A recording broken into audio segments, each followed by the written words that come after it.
بسم اللہ الرحمن الرحیم۔ سب سے پہلے اللہ تعالیٰ کا شکر ادا کرنا چاہوں گا کہ گزشتہ رات جیسے آپ سب بھائیوں بہنوں کو پتہ ہے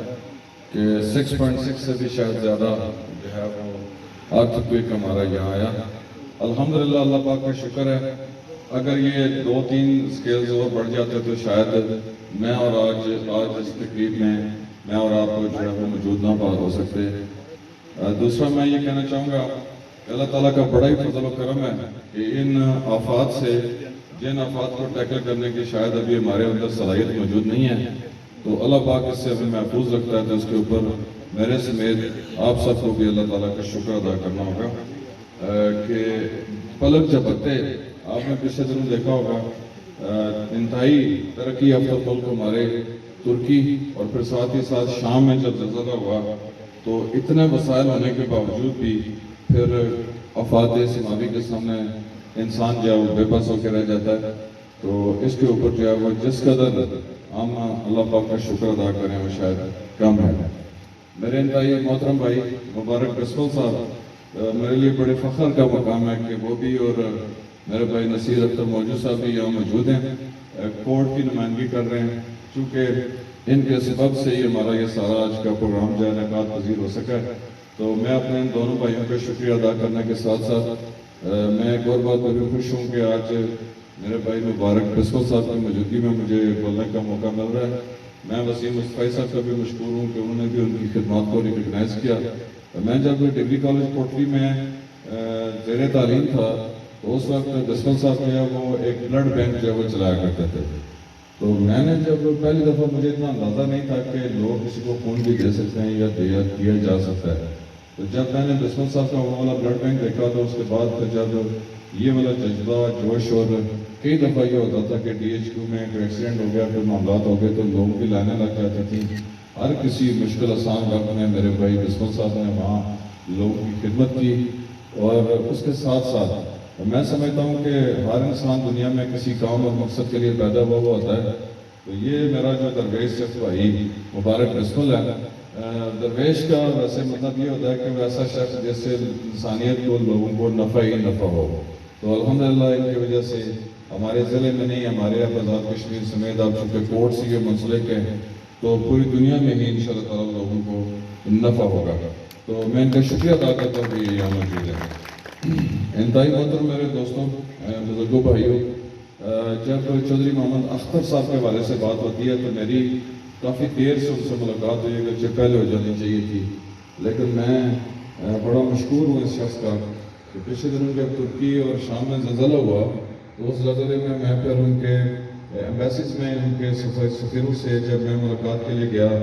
تو ساتھ ہماری آزاد کشمیر حکومت کے اپنے بھی وسائل اس طرح تو نہیں ہیں کہ ہم شاید کسی باہر ملک کو جو ہے وہ کوئی اس آفات میں کوئی مدد کر پاتے، لیکن میں بڑا مشکور ہوں کہ میری ملاقات کے فوراً بعد جب چیئرمین چودھری محمد اختر صاحب سے میری بات ہوئی تو انہوں نے مجھے حوصلہ اور تسلی ہوئی کہ انہوں نے دونوں ملکوں کے لیے ایک ملک جیسے ڈونیٹ کرتا ہے تو اس لیول کی ڈونیشن جو ہے وہ چودھری اختر صاحب نے ترکی اور شام کے لیے جو ہے وہ بھیجی۔ میں سمجھتا ہوں یہ اس ویژن کا نتیجہ ہے، اللہ تعالیٰ کے اس خاص فضل و کرم کا نتیجہ ہے جس کی بنیاد کے اوپر جو ہے وہ چیئرمین چودھری محمد اختر صاحب جیسے لوگ ہماری ریاست میں پیدا ہیں۔ اور جیسے بتایا گیا کہ جو ہے وہ ایشیا کا یہ سب سے بڑا جو ہے وہ کورٹ کا ادارہ انشاءاللہ تعالیٰ بنتا جا رہا ہے، بہت تھوڑے سے عرصے میں دنیا میں بھی بہترین ترین ادارہ جو ہے وہ خدمت کے خلق کے حوالے سے کورٹ انشاءاللہ ہوگا۔ یہ میرے اس بھائی چودھری محمد اختر صاحب کا ویژن، اللہ تعالیٰ کا خاص فضل و کرم اور ساتھ ہی ساتھ ان ہمارے دوستوں اور بھائیوں کا اعتماد ہے جو بڑے تسلی کے ساتھ بڑے اعتماد کے ساتھ ان کو یقین ہے کہ کورٹ میں ان کا ڈونیٹ کیا گیا ایک ایک پیسہ جو ہے وہ صحیح جگہوں پر خرچ ہوگا، تو اس بنیاد کے اوپر یہ ساری چیزیں چل رہی ہیں۔ تو میں اس چیز کی وساطت سے چونکہ آج ہمارے تقریباً مجھے خوشی ہے کہ 120 لوگوں کو ویل چیئر دی جا رہی ہوں گی، یہ سارا بھی کورٹ کے ساتھ جاتا ہے، چونکہ میں نے اور وسیم بھائی نے تو پلاننگ کی ہے، ہم نے صرف فیسیلیٹیٹ کیا ہے، اصل جو اس معاملے میں جو خرچ کی مدیت تھی وہ ساری کی ساری چونکہ چیئرمین اختر صاحب نے کی اور ان کا سٹاف آج بھی بڑی مستعدی کے ساتھ یہاں موجود ہے۔ تو میں ایک دفعہ پھر کورٹ کے ادارے کا، آپ تمام نمائندگان، تمام والنٹیئرز جو یہاں موجود ہیں، اور ساتھ ہی ساتھ مبارک قسمت صاحب اور موجود صاحب، آپ کا دل کے تھا کرے اس سے شکریہ ادا کرنے کے بعد اپنی اگلی بات کا آغاز کرنا چاہوں گا۔ دیکھیے، ضرورت مند اور غریب یہ دو مختلف الفاظ ہیں، تو میں تھوڑی سی وضاحت یہ چاہوں گا کہ کوئی بہت امیر آدمی بھی ضرورت مند ہو سکتا ہے۔ یہ ضروری نہیں ہے کہ جو کوئی امیر آدمی ہے تو اس کی کوئی ضرورت نہ ہو۔ کئی دفعہ یہ ہوتا ہے کہ آپ نے مظفر آباد کے زلزلے میں دیکھا ہوگا کہ ارب پتی بندے جو تھے وہ ایک کفن کے محتاج ہو گئے تھے۔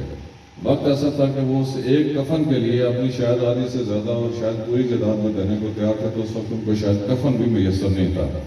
تو یہ جو ضرورت ہوتی ہے، ضرورت مند ہونا اور غریب ہونا، یہ دو مختلف ٹرمز ہیں۔ تو میں ایک بات پہ بڑا خوش اور میں بڑی فخر سے کہتا ہوں، اور اس پہ میں اپنے بھائی وسیم مصطفی صاحب کا شکریہ ادا کرتا ہوں کہ آپ نے صرف غریب کو نہیں دیکھا، آپ نے ضرورت مند کو دیکھا اور ایڈریس کیا۔ تو یہ 120 لوگوں کو جو ویل چیئرز میں ہوگی، تو میں سمجھتا ہوں آپ کی وجہ سے یہ سارے لوگ جو فیسیلیٹیٹ ہونے جا رہے ہیں، تو یہ اس کے اوپر جو ہے میں آپ کا بھی شکریہ ادا کرنا چاہوں گا کہ آپ نے بڑی دل جمی کے ساتھ اور بڑے میرٹس کے اوپر ساری چیزوں سے جو ہے وہ ہٹ کے، چونکہ جب آپ صحیح کام کریں گے تو آپ کے اوپر پھر ادارے اعتماد کریں گے، اور جب کسی بھی ایک کیے گئے کام میں چھوٹے موٹے نقائص نکل آتے ہیں تو پھر لوگ جو ہے وہ آپ کے اوپر اعتماد کرنا چھوڑ دیتے ہیں، ادارے آپ کے اوپر اعتماد کرنا چھوڑ دیتے ہیں۔ تو میں سمجھتا ہوں یہ آپ کا احسن قدم ہے جس کی بنیاد کے اوپر جو ہے وہ آج ہمارے 120 لوگ جو ہے وہ مستفید ہونے جا رہے ہیں۔ چیئرمین زکوٰۃ کے حوالے سے میں 2-3 گزارشات میرے سامنے رکھوں گا۔ میں بڑا خوش ہوں کہ جب میرے ذہن میں یہ تھا کہ وسیم مصطفی صاحب اگر زکوٰۃ چیئرمین بن جائے تو شاید زیادہ بہتری لانے کی پوزیشن میں ہوں گے، اور میرا خیال یہ تھا کہ روایتی جو طریقہ ہے اس سے ہٹ کے اگر نوجوانوں کو موقع دیا جائے تو شاید زیادہ بہتر پرفارمنس آئے گی۔ تو میں جو آپ سب بھائیوں کے ساتھ ایک چھوٹی سی بات شیئر کرنا چاہوں گا کہ یہ پہلی دفعہ ہوا ہے کہ کسی چیئرمین نے خود آ کے آئیڈینٹیفائی کیا ہو کہ جس محکمے کے ذمے جو لوگوں کی خدمت کرنا، ان کو پیسے پہنچانا ہے، اس محکمے کا جو خرچہ ہے وہ بجٹ کا 70% وہ خرچ کر رہے ہیں اور 30% جو وہ کر رہے ہیں زکوٰۃ کے ساتھ کو جا رہا ہے۔ تو یہ سب سے پہلے میرے بھائی وسیم مصطفی نے آئیڈینٹیفائی کیا۔ یہ والی بات پر ہم نے چلا کے پرائم منسٹر صاحب تک جب پہنچی تو الحمدللہ انہوں نے بھی اس کو انڈوز کرتے ہوئے اب جو ہے وہ تھوڑی ساری مختلف پالیسی بن رہی ہے۔ پہلے زکوٰۃ کی بات میں جو رقم آتی تھی بہت تھوڑی تھی، بینکس میں بھی مجھے پتا ہے کہ کیسے قسم کی انوالومنٹ ہے۔ اب بینک ہمارے مالیاتی ادارے یہ چاہ رہے ہوتے ہیں کہ بینک میں پیسے پڑے رہیں اور کوئی صارف لے کے نہ جائے، تو وہی پیسے جب ان کے بینک میں پڑے ہوتے ہیں تو ان کے ایسٹ ہوتے ہیں، تو ان کی چونکہ اس سے زیادہ ان کو پروموشن ان کے کمیشن چل رہے ہوتے ہیں، اس بنیاد کے اوپر جو ہے وہ سارے ہمارے غریبوں کو ان کا حق پہنچانے سے کئی دفعہ گریزاں ہوتے ہیں۔ اور یہ والا کام بھی میرے اور آپ کے سامنے اس ریاست میں صدیوں سے، سالوں سے چلا آ رہا ہے، اور الحمدللہ چلیں آج اس معاملے کی نشاندہی ہوئی، ہمارے وزیر اعظم صاحب تک یہ بات پہنچی، اور اب الحمدللہ اب جو اگلا آنے والا وقت ہے اس میں انشاءاللہ تعالیٰ بہتر جو ہے وہ طریقے سے چیزیں چلیں گی۔ میں وسیم صاحب کا اس لحاظ سے بھی مشکور ہوں کہ آپ نے اب حیثیت زکوٰۃ چیئرمین، چونکہ آپ کی اچھی خاصی وکالت اور پریکٹس تھی، وہ ساری کی ساری بھی آپ کی دباؤ ختم ہوئی ہے، اس بات کا بھی مجھے احساس ہے، اور آپ نے وہ سارا چھوڑ چھاڑ کے تو اس بے جو ہے وہ فائدہ کام میں، اگرچہ اس کا فائدہ آپ کو آخرت میں ملے گا، تو اس بے فائدہ کام میں آپ موجود ہیں۔ مجھے پتا ہے احمد صاحب سے بھی آپ کی لڑائیاں ہوتی ہیں، ڈی ایچ او صاحب سے بھی آپ کی لڑائیاں ہوتی ہیں، اور کئی دفعہ پر جو ہے وہ میرے ساتھ بھی آپ کا مکالمہ ہمیشہ اسی طرح کا ہوتا ہے کہ یہ والے کام جو ہے وہ فوری کیے جائیں۔ تو مجھے اس بات کی خوشی ہے کہ ہم نے right person for right job, چلے الحمدللہ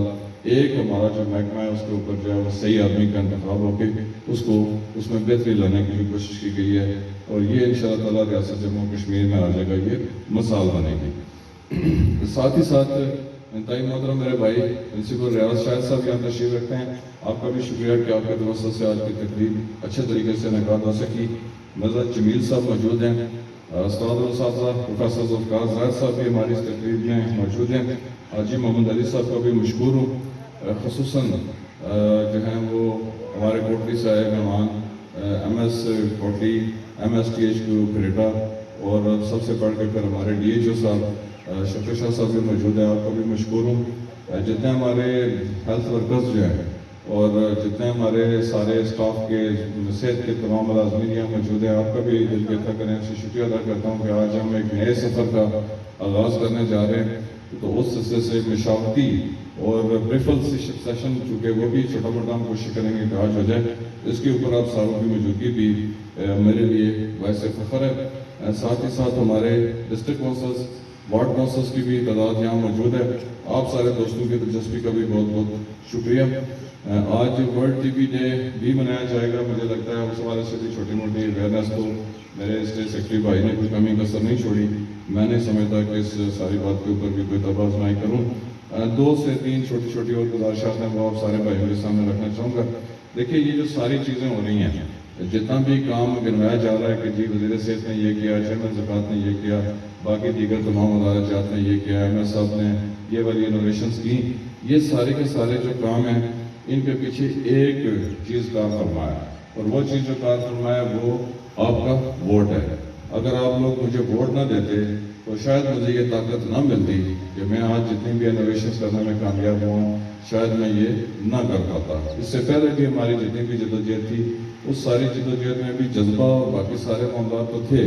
میرے بھائی مبارک بسمہ صاحب اور مجھے یاد ہے کہ وہ جو ہمارا اپنا بلڈ بینک تھا اس حوالے سے پھر دیگر عوامل سے جو یہ ہمیں کافی سارا گائیڈ کرتے رہتے تھے. لیکن اس جذبے میں چونکہ اختیار موجود نہیں تھا تو اس کی وجہ سے پھر ہم چیزیں تیزی سے نہیں چلا پا رہے تھے. الحمدللہ آپ کے ووٹ کی طاقت کی وجہ سے ہمیں یہ اختیار ملا ہے کہ ہم یہ جو پالیسی سازی ہے اس میں ہم اپنا حصہ ڈال سکتے ہیں. اس کی بنیاد کے اوپر یہ ساری چیزیں جو ہیں وہ چلائی جا رہی ہیں. تو میں سمجھتا ہوں کہ اس سارے کے سارے کام کا کریڈٹ بھی بالآخر پھر آپ بھائیوں بہنوں کو جاتا ہے جنہوں نے ہمیں ووٹ کر کے تو سچی بات ہے سیوا کے اوپر ہمیں پہنچایا. تھوڑی سی بات اگر میں کر لوں برن سینٹر کے حوالے سے، تو برن سینٹر جو ہے وہ ہماری جو آزاد کشمیر کی تاریخ میں سب سے پہلا برن سینٹر جو ہے وہ کوٹلی میں بننے جا رہا ہے. تو اس حوالے سے جہاں میں نے کافی مشکلات دیکھی تو میرے ساتھ ساتھ ہمارے ایم ایس صاحب نے بھی کافی جو ہے وہ میرے برابر میرے سے شاید تھوڑی زیادہ مشکلات انہوں نے بھی دیکھی ہیں. تھوڑی سی سٹوری آپ کے سامنے رکھنا چاہوں گا کہ اس برن سینٹر کی اہمیت سے ابھی ہم آگاہ نہیں ہیں. میں تھوڑا سا آپ کو بتانا چاہوں گا کہ کراچی کی 3 کروڑ کی آبادی ہے اور 3 کروڑ کراچی کی آبادی کے اوپر صرف ایک برن سینٹر ہے. اور ہمارے پاکستان میں دوسرا برن سینٹر جو ہے وہ کھانیہ کے مقام کے اوپر ہے. تیسرا چھوٹا سا ہمارا یونٹ جو ہے وہ شاید ہمارے پرنس ہاسپٹل میں ہے. تو یہ جو 40 لاکھ کی آبادی کا جو پوری ریاست ہے اس کے لیے یہ والا ایک برن سینٹر جو ہے وہ اگر بن جائے تو میں سمجھتا ہوں یہ کسی نعمت اور کسی غنیمت سے کم نہیں ہے. آج جب ہم نے یہ والی بات شروع کی تو کچھ پولیٹیکل انٹرسٹ بھی ہوتے ہیں اور باقی معاملات بھی ہوتے ہیں، لیکن ان ساروں کو بالائے طاق رکھتے ہوئے میں چیئرمین چودھری اختر صاحب کا ایک دفعہ پھر مشکور اس لیے ہوں کہ انہوں نے میرٹ کے اوپر فیصلہ کیا. اور میرٹ یہ تھا کہ میں بھی کوئی غلط بات نہیں کر رہا تھا. میرا کہنا یہ تھا کہ کوٹلی چونکہ 3 اضلاع کے مریضوں کو کیٹر کرتا ہے، 3 ضلعوں سے مریض جو ہیں وہ سارے کے سارے کوٹلی آ رہے ہوتے ہیں. اگر آپ کوٹلی کو برن سینٹر دیتے ہیں تو اس کا مطلب یہ ہے کہ آپ نے آدھی ریاست کے درمیان میں یہ والا برن سینٹر دے دیا.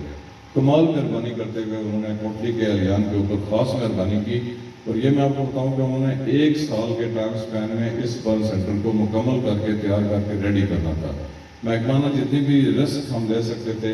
وہ مجھے تو کوئی رسک نہیں ہے. رسک ظاہر احمد صاحب کو نوکری جائے گی تو ان کی جائے گی، لیکن سارے کے سارے رسک کرنے کے باوجود انہوں نے جو ہے وہ تندی سے کام کیا اور الحمدللہ جو ہے وہ سارے ہم اپروولس میں سے گزر کے تو یہ والا برن سینٹر مکمل ہو گیا. اب آخری جو راستہ اور دیوار تھی روڑے اٹھانے کی وہ یہ تھی کہ اب کچھ ہمارے دوستوں اور بھائیوں نے وہ جو ہے وہ کورٹ سے اسٹے لیا جی کہ پتہ نہیں زمین 15 کنال کس کو ملی ہے تو کس کو نہیں ملی. تو میں سمجھتا ہوں کہ یہ والے جو کورٹ کیسز ہوتے ہیں ان کے 2 مقاصد ہوتے ہیں. ایک مقصد ہوتا ہے کہ آپ اصول انصاف کے لیے عدالت جاتے ہیں، اور ایک مقصد بدقسمتی سے ہمارے معاشرے میں آج کل یہ بھی شروع ہو گیا ہے کہ آپ اصول سیاست کے بجائے معاملے کو لٹکانے اور لیٹیکیٹ کرنے کے لیے عدالت جا رہے ہوتے ہیں. تو یہ بات ہوتا ہے کہ اصول انصاف کا معاملہ ہوتا تو اگر کسی کے پاس کوئی مضبوط دلیل ہے تو وہ دلیل مجھے سیدھی مجھے بتا دے تو ہم برن سینٹر نہیں بنائیں گے. لیکن وہ بجائے اس کے انہوں نے دوسرا راستہ جو اختیار کیا تو اس راستہ اختیار کرنے کی وجہ سے منظر نامہ واضح ہے کہ وہ لوگ یہ چاہتے ہیں کہ یہاں پہ برن سینٹر جو ہے وہ نہ بنے. تو لیکن میں تھوڑا سا اس کو اتنا مائنڈ بھی نہیں کرتا. مائنڈ اس سے نہیں کرتا کہ جب کبھی بھی آپ کوئی صحیح کام کرنے کی طرف نکلتے ہیں، جب کبھی بھی آپ کوئی اچھا اور مناسب کام کرنا چاہ رہے ہوتے ہیں تو پھر کچھ قوتیں ضرور ہوتی ہیں جو خواہ مخواہ اٹھ کے کھڑی ہو جاتی ہیں. تو الحمدللہ میں بھی، میرے محکمے میں بھی اور باقی ساری جگہوں کے اوپر بھی ابھی ہماری اتنی سخت ہمیں موجود ہے کہ یہ والا جو سارا معاملہ ہے، اس دریا، آگ کے دریا کو بھی ہم انشاءاللہ تعالیٰ بول کریں گے اور برن سینٹر بنا کر رہیں گے. اب اس برن سینٹر میں جتنے اخراجات ہیں وہ سارے کے سارے بلا شبہ کورٹ مہیا کر رہا ہے. اور یہ اگر ہم ریاست جموں کشمیر میں برن سینٹر بنانے کی بات کرتے تو شاید صدیاں ہمیں اور لگ جاتی ہیں اور ہم شاید برن سینٹر نہ بنا سکتے. تو اس کے اوپر کورٹ نے یہ انیشیٹو لیا اور انہوں نے کہا جی کہ تمام وسائل ہم مہیا کریں گے. تو میں سمجھتا ہوں کہ اس کے اوپر ہمارے آزاد کشمیر بھر کے لوگوں کو کورٹ کا شکر گزار بھی ہونا پڑے گا اور ہونا چاہیے. اب تھوڑی سی بات آ جاتی ہے ہمارے جو سیاسی تناظر میں. اگر میں بات کروں، آپ کو پتہ ہے کہ کوٹلی جو ہے وہ آبادی کے اعتبار سے ہمارا پوری جو ہے وہ آزاد کشمیر میں سب سے بڑا ضلع ہے. تو تھوڑا سا تقابلی جائزہ اگر لے لیں تو ہمارے ریاست جموں کشمیر میں 3 میڈیکل کالجز بنے اور میں سمجھتا ہوں کہ سب سے طاقتور ترین وزیر جو تھے وہ ہمارے میرپور ڈویژن کے تھے. اور جب وہ فیصلے پر ہونے لگے تو ایک میڈیکل کالج مظفر آباد بن گیا، ایک میڈیکل کالج جو ہے وہ پھر راولا کوٹ بن گیا، ایک میڈیکل کالج جو ہے وہ پھر میرپور بن گیا. تو میں یہ سوال پوچھا کرتا ہوں اپنے کولیگز جو ہمارے ایم ایل ایز ہیں اور ایکس منسٹرز ہیں کہ اس وقت جب میڈیکل کالجز بنانے کی بات ہو رہی تھی تو سب سے زیادہ ڈاکٹرز کی پروڈکشن کا اگر دیکھا جائے صاحب تو وہ بھی ہمارے کوٹلی ڈسٹرکٹ کے ڈاکٹرز ہیں. سب سے زیادہ اگر پوٹینشیل دیکھا جائے تو وہ بھی کوٹلی اور سب سے بڑا ضلع بھی کوٹلی. تو میں نے کہا آپ نے میڈیکل کالجز جو ہے وہ اس میں کوٹلی کو پھر اگنور کیوں کیا؟ جو بات سامنے آئی وہ یہ کہ ہمارے جو جن لوگوں کو آپ نمائندہ بنا کے بھیجتے ہیں تو تھوڑی بہت پھر ان میں اگر صلاحیت ہو تو وہ پھر ساری چیزیں جو ہیں وہ اپنے اپنے علاقے میں صحیح طریقے کے اوپر ڈپلوائے کرنے کی پوزیشن میں ہوتے ہیں. تو اس والے میرے سوال کا کوئی جواب جو ہے وہ مناسب نہیں دیا جا سکا. الحمدللہ ہماری قوت بندے ساتھ ہی ہم نے یہ کوشش کی کہ اب شاید کوٹلی میں 4تھا میڈیکل کالج تو وہ کہتے ہیں نا اس کو جسٹیفائی نہیں ہوتا. تو میری کوشش یہ ہے کہ ہم جو ہے وہ ڈینٹل میڈیکل کالج تو اس کا اپروول الحمدللہ ہم نے لے لیا. تو جلد انشاءاللہ تعالیٰ بجٹ کانسٹینٹس جو ہی تھوڑے بہت ختم ہوں گے تو ڈینٹل میڈیکل کالج جو ہے وہ ہم شروع کریں گے. ڈی ایچ کیو کوٹلی کا پرانا نقشہ، نیا نقشہ، تو میں سب سے گزارش کروں گا کہ وہ پرانے فوٹو جیسے کاٹ لیے میرا خیال زیادہ بہتر ہوں گے. وہ والا نقشہ بھی اور جو ہے وہ ہماری حکومت کے دوران جو تبدیلیاں آئیں وہ نقشہ بھی، وہ دونوں تقابلی جب تک آپ کو نہ دکھائے جائیں تو کارکردگی کی اسسمنٹ نہیں ہو سکتی. اور میں تھوڑا سا یہ بتاؤں کہ کوٹلی ڈی ایچ کیو میں مجھے نہیں لگتا کہ ہم نے ایڈمنسٹریٹو لحاظ سے کوئی ایک بھی ہم نے وہاں پہ تبدیلی کی ہو. ایم ایس صاحب پہلے کے لگے ہوئے ہیں، ہم نے بھی ان کے ساتھ میں نے کہا جی کیری کریں گے انشاءاللہ تعالیٰ. الحمدللہ ان کی کمال مہربانی ہے کہ ان کو ہم نے ان کی صلاحیتوں کو استعمال کرنے کا اور ان کی صلاحیتوں کو اپلائی کرنے کا پورا موقع دیا. اور یہ والا شخص جو ہے وہ میں کئی دفعہ بڑے عجیب طریقے سے بھی بتاتا ہوں کہ جب وہ سی ٹی اسکین مشین لگانے کی بات آئی تھی تو یہ ہوا کہ کیونکہ کچھ رولز ریگولیشنز آتے ہیں تو ان کو بائی پاس نہیں کیا جا سکتا. تو بات ہوئی تو میں نے ان سے کہا جی نوکری زیادہ سے زیادہ نوکری جائے گی. تو میں کہا رسک کا تو لے لیں، اگر چل گیا کام تو سارے اتنے مریضوں کو اتنی ہماری جو ہے وہ فائدہ ہوگا. تو انہوں نے بھی الحمدللہ کمال مہربانی کرتے ہوئے ہمارے اوپر، تو انہوں نے کبھی بھی ہمارے اعتماد کو ٹھیس نہیں پہنچائی. یہی حال جو ہے ہمارے ڈی ایچ او صاحب کا ہے. ڈی ایچ کیو میں ڈاکٹر قمر صاحب موجود ہیں. میں نے کبھی جماعتی وابستگی کو بھی نہیں دیکھا.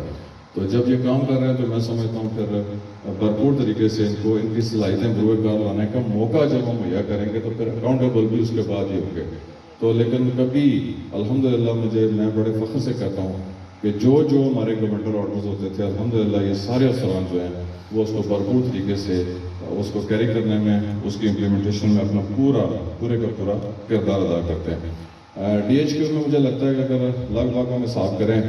تو اتنے بجٹ کانسٹینٹس کے باوجود بھی کچھ این جی اوز کے، کچھ دیگر دوستوں کے، ڈبلیو ایچ او کو بھی مشکور ہوں، یونیسیف کو بھی مشکور ہوں کہ ان کی وجہ سے الحمدللہ مجھے لگتا ہے اگر ٹوٹل ہم جمع کریں تو 1 ارب لاگت کے تقریباً معاملات جو ہیں وہ ہم پورے کر چکے ہیں. اور اس 1 ارب میں ہمارے حکومتی بجٹ کا بہت ہی کم خرچہ ہے. یہ سارے کے سارے اخراجات جو ہیں وہ صحت پروگرام سے کچھ ایم ایس صاحب نے اپنی بدنامی اپنے ماتھے لے کے وہ پورے کیے ہیں، وہاں سے انہوں نے پیسے کافی سارے جو ہیں وہ پیدا کیے. ساتھ ہی ساتھ جو ہے ہمارے این جی اوز نے کافی سارے ڈونیشن دیے. تو تقریباً آج الحمدللہ ہم یہ کہہ سکتے ہیں کہ ڈی ایچ کیو کوٹلی، کمی تو ہر جگہ ہوتی ہے، ساری چیزوں تو شاید پوری نہیں ہو سکتی، لیکن الحمدللہ کوٹلی کا پرانا نقشہ اور یہ جو نیا نقشہ ہے، اس میں اللہ تعالیٰ کے فضل و کرم سے ہم یہ کہہ سکتے ہیں کہ ڈی ایچ کیو کوٹلی ریاست بھر کے تمام ڈی ایچ کیو سے الحمدللہ بہتر اور بہترین پرفارم کر رہا ہے. ڈی ایچ کیو کریٹا کی بات تھی تو میں جب نوٹیفائی ہوا تو میں سنتا تھا کہ بلڈنگ کے پیسے بھی رکھ دیے گئے ہیں اور سارا معاملہ جو ہے وہ مکمل ہو گیا ہوا ہے. اب بس بلڈنگ کی بنیاد رکھنی ضروری ہے، وہ جو ہے وہ شروع کرنی پڑے گی. تو میں آپ کو صحیح بتاؤں کہ میں نے ساری مظفر آباد کی فائلیں چھانی تو اس ڈی ایچ کیو میں کہیں پہ بھی کوئی نام نشان جو ہے وہ مجھے نظر نہیں آیا. تو الحمدللہ اب دوبارہ سے ہم نے انیشیٹ کر کے تو اب نقشہ سمیت باقی تمام دیگر چیزوں کے بعد الحمدللہ منظوری کے آخری مراحل میں یہاں بلڈنگ بھی بنائیں گے. لیکن جو بلڈنگ ایگزسٹنگ موجود ہے تو ہم نے سوچا کہ جب تک نئی بلڈنگ بنتی تو اس وقت تو کافی دیر ہو جائے گی. جو یہ والی بلڈنگ موجود ہے اس کو ہم تھوڑا بہت جو ہے وہ یوٹیلائز کرتے ہیں. تو ایم ایس ایف کی کافی محنت ہمارے ڈی ایچ کیو والوں کی. تو ہوا یہ کہ آپ جو ہے وہ ٹکا میں میرے ایک دوست ہیں محسن بلسی صاحب جو ہمارے کنٹری ہیڈ ہیں، تو ان سے میں نے کہا جی ہمیں بچوں کا بڑا مسئلہ یہ ہے کہ ہمارے بہت سارے بچے جو ہیں وہ راستے میں ٹرانسپورٹیشن کے دوران جو ہے وہ فوت ہو جاتے ہیں. اتنا بڑا ایریا ہے تو وہاں کچھ انکوبیٹرز ہمیں مل جائیں تو شاید زیادہ صحیح ہوگا. تو الحمدللہ ہوا یہ کہ یہ سارے کے سارے معاملے میں انہوں نے تقریباً 40-50 لاکھ کی مجھے لگتا ہے لاگت سے یہ والی ساری مشینری اور باقی چیزیں ہماری آ گئی ہیں. الحمدللہ یہ والا کام جو ہے 10 دنوں کے اندر اندر لگا 1 کروڑ کی لاگت سے. اور چونکہ مجھے محسن بلسی صاحب سے بات کرتے ہوئے اب شرم بھی آ رہی تھی کہ وہ خود زلزلے کی زد میں سارے کے سارے ترکی جو پورا، لیکن اس کے باوجود انہوں نے جو میرے ساتھ کیا گیا وعدہ تھا اس کے باوجود انہوں نے 1 کروڑ روپے جو ہے وہ مہیا کیے. اور یہ والی جو ہماری رینوویشن اور ساری چیزیں جو ہے وہ مکمل ہونے جا رہی ہوں گی. اب تھوڑا سا آخر میں اس طرف آ جاؤں کہ یہ جو ہمارا ہوم بیس ہیلتھ کیئر سروس تھی تو میں بڑا مشکور ہوں اپنے تمام ہیلتھ امپلائز کا کہ آپ ساروں نے اپنے دلچسپی کا اظہار کیا. بنیادی طور پر خیال یہ ہے کہ ہماری فرسٹ ایڈ پوسٹوں کے اوپر 2 لوگ ہوتے ہیں، ایک ہمارا نرسنگ جونیئر میڈیکل ٹیکنیشین ہوتا ہے اور ایک ہمارا واٹر کیریئر ہوتا ہے. بہت ساری ڈسپنسریز میں بھی ہمارا جو واٹر کیریئر ہے وہ بطور ڈاکٹر ہی کام کر رہا ہوتا ہے. تو میں یہ سوچ رہا تھا کہ یہ سارے کے سارے جو ہیں جب وہ بحیثیت ڈاکٹر وہاں کام کر رہے ہیں تو ان کو کیوں نہ لیگلائز کر دیا جائے. تو اس کے ساتھ ساتھ تھوڑا سا آئیڈیاز بڑھتے گئے اور کچھ جو ہے وہ ایم ایس صاحب سے ڈی ایچ کیو والوں سے پھر ڈی ایچ او صاحب کی مشاورت سے پھر ایم ایس صاحب کی مشاورت سے ہم نے ایک پلان تیار کیا کہ ہوم بیس کیئر سروس شروع ہونی چاہیے. بنیادی طور کے اوپر یہ ایک ایسا کام ہے کہ اس کے لیے ہمارے جتنے ہیلتھ امپلائز ہیں اور جو ہمارے واٹر کیریئرز ہیں ان کے نام اور عہدے بھی چینج کر کے ان کو کچھ اختیار بھی دیں گے. آئیڈیا بنیادی یہ ہے کہ ہماری تحصیل کے تمام لوگوں کو ہم کمپیوٹرائز کر کے ان کو نوٹ کر لیں کہ کون کون بندہ کس کس بیماری میں مبتلا ہے اور جو مریض ہیں ان کو کیٹیگرائز کر کے الگ کر لیں اور ان کو جو ان کی فیسیلیٹیشن ہے وہ جس حد تک ممکن ہو. میں یہ تو نہیں کہتا کہ تمام بیماریوں کی ادویات شاید ہم آپ کو گھر پہنچا سکیں گے، لیکن اگر آپ کے گھر آ کے آپ کو بندہ بلڈ پریشر چیک کر کے آپ کو شوگر کا ڈائگنوز کروا دیتا ہے، آپ کو یہ پتہ لگ جاتا ہے کہ ہماری فیملی میں کل کتنے مریض ہیں، تو میں سمجھتا ہوں جو ٹیسٹ آپ باہر جا کے 400, 500, 300, 200 میں کرواتے ہیں وہ آپ کو جب فری ملنا شروع ہو جائیں گے تو یہ بھی ایک لحاظ سے کافی بڑی خدمت ہوگی. یہ سارا ڈاٹا جمع کر کے تو اس کے بعد ہم انٹرنیشنل اداروں اور ہمارے باقی دیگر ادارہ جات ہیں ان سے مل کے تو پھر ہم پروجیکٹس بنائیں گے اور کوشش کریں گے کہ اس معاملے میں بھی آپ کو انقلابی اصلاحات جو ہیں وہ کرتے ہوئے آپ کو سہولت جو ہے وہ میسر ہو. ساتھ ہی ساتھ میرے دوستوں جہاں پہ اتنے اچھے کام ہو رہے ہیں تو وہاں کچھ نیگیٹیوٹیز بھی ہیں. تو نیگیٹیوٹیز میں سب سے پہلا کام تھا ہمارے ڈپارٹمنٹ میں حاضری پورا کرنا. چیف کے ہم نے کہا تو کسی نے شاید نہیں مانا، 60% نے کہا ٹھیک ہے اوکے ہے. ابھی بھی 40% ہماری حاضری جو ہے وہ تھوڑی ساری متزلزل ہے جس سے میں مطمئن نہیں ہوں. اب الحمدللہ ہم نے بایو میٹرک سسٹم کا بھی جو ہے وہ اجرا کیا. ہاسپٹلز میں بایو میٹرک سسٹم بھی ہوگا، ساتھ ہی ساتھ دیگر ذرائع سے اور ہمارے ایم ایس صاحبان جتنے بھی ہیں ان ساروں کو بھی اختیار ہوگا کہ جتنے بھی مدلیاں اور باقی سارا کچھ ہے یہ انشاءاللہ تعالیٰ ان کی جیب میں ہوں گی. اس کے بعد میں سمجھتا ہوں کہ شاید یہ حاضری والے معاملے میں ہم زیادہ بہتر طریقے سے اور جب ڈاکٹر اور پیرامیڈیکل اسٹاف آن سیٹ ہوگا تو آدھے سے زیادہ مسائل ہمارے جو ہیں وہ ویسے ہی حل ہو جائیں گے. دیگر جتنے بھی معاملات ہیں اس میں ہمارے ڈسٹرکٹ کونسل بھی موجود ہیں، کونسل فائل بھی موجود ہیں. تو آپ کی اس معاملے میں ہوم بیس ہیلتھ کیئر سروس میں بھی آپ لوگوں کو بھی انوالو کریں گے اور آپ کی انوالومنٹ یہ ہوگی کہ آپ اس سارے معاملے کے دوران پراپر طریقے سے ان سارے لوگوں کو, ہمارے ہیلتھ سروس کے جتنے لوگ ہیں, ان ساروں کو آپ نے اسسٹ کرنا ہوگا. اور اس اسسٹنس میں جب آپ یہ والا ماڈل جو ہے وہ تحصیل کوئٹہ کو ہم نے سب سے پہلے چنا ہے, کیونکہ یہاں چیزیں امپلیمنٹ کرنے میں ذرا زیادہ آسانی ہے. تو یہ جب یہاں تحصیل میں ایک دفعہ کامیاب ہو جاتا ہے تو پھر پوری ریاست جموں و کشمیر میں ہم اس کو لاگو کرنے جا رہے ہوں گے. اب چونکہ یہ پائلٹ پروجیکٹ تو ایک حساب سے ہے, کرنا تو ہم نے ہر صورت میں ہے, یہ نہیں کہ اگر ناکام ہوا تو ہم نہیں کریں گے, کرنا اس کو ہم نے ہر صورت میں ہی ہے. لیکن یہ چونکہ ایز اے پائلٹ پروجیکٹ ہے تو میری تمام اپنی بہنیں یہاں موجود ہیں, میرے تمام بھائی موجود ہیں جو ہیلتھ امپلائز ہیں. آپ کو میں کہنا چاہوں گا کہ یہ چونکہ اس پہ تفصیلی بات ہماری بعد میں بھی ہوگی, لیکن اس والے پروجیکٹ میں آپ نے تھوڑا سا دل جمی سے اور تھوڑا سا زور لگا کے اس کو ہم نے کامیاب کرنا ہے. اس لیے کہ جب یہ کامیاب ہوگا تو پھر آپ کے سر بھی یہ سہرا جائے گا کہ ایک پائلٹ پروجیکٹ ہے وہ تحصیل کوئٹہ کے ملازمین کی وجہ سے کامیاب ہوا. اور یہ والا جو سہرا جب آپ کے ساتھ جائے گا تو یہ آپ کے لیے ایک قابل فخر بات بھی ہوگی. آخری بات یہ تھی کہ میرے بھائی اسٹیٹ سیکرٹری صاحب نے ایک مطالبہ رکھا تھا کہ ہماری بہنوں کا قتل, ہمارے بھائیوں کا قتل. بات آپ کی بالکل درست ہے, اس کو میں بھرپور طریقے سے آئیڈینٹیفائی بھی کیا, اس کو دیکھا بھی, باقی معاملات بھی کیے. دو باتیں میں کہنا چاہوں گا. ایک تو یہ کہ ہماری جتنی خواتین بہنیں ہیں اس میں ساس اور سسر